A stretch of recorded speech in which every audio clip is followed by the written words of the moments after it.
Bagong pwesto ng Kotoboki Ramen na mas pinalawak at meron ng parking, ang food trip na Soyu Ramen na talaga namang affordable at pinipilahan ng marami. Kung saan ang bagong pwesto ng Kotoboki Ramen, samahan mo ko dito ka-omsim, tara, let's G!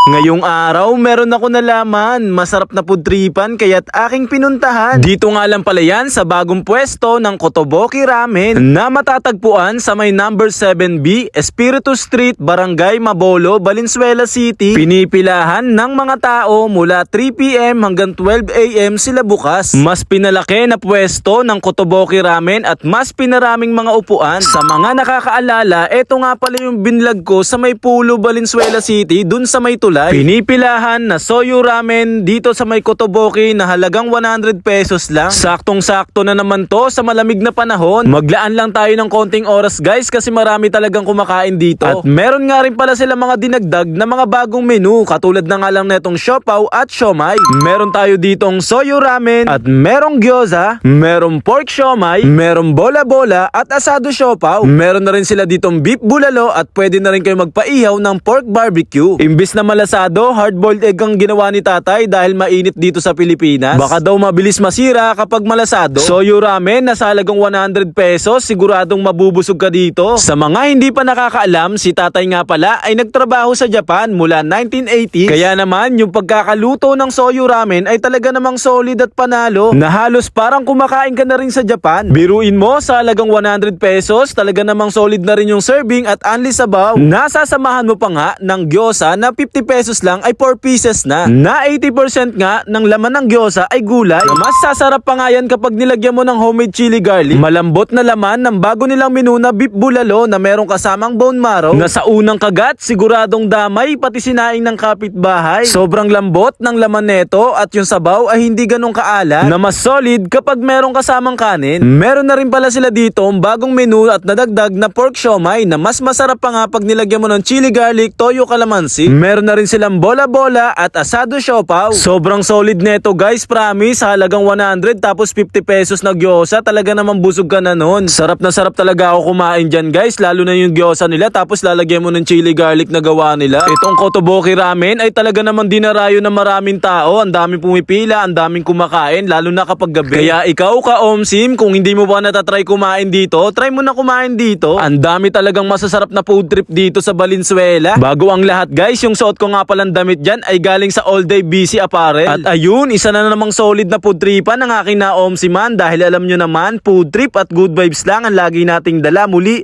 ako nga pala to si Ka-Omsim. Maraming salamat sa inyo guys. Bye! Good evening mga suki. Nandito kami sa bago kong tindahan sa Kotoboki Ramen. Ini-invite ko kayo na kami lumipat na dahil may dito malaki parking, makaka-parking ang mga motor, 4 wheels. Kaya kami lumipat dito sa bagong tindahan. Minasang今新しいのお店ね、この前小さいから今でっかいです。パーキングが大きいからさ、みんなの旦那さんの日本人です。インバイトコトボキラーメンです。食べなさい、こっちです。美味しい。よろしくお願いします。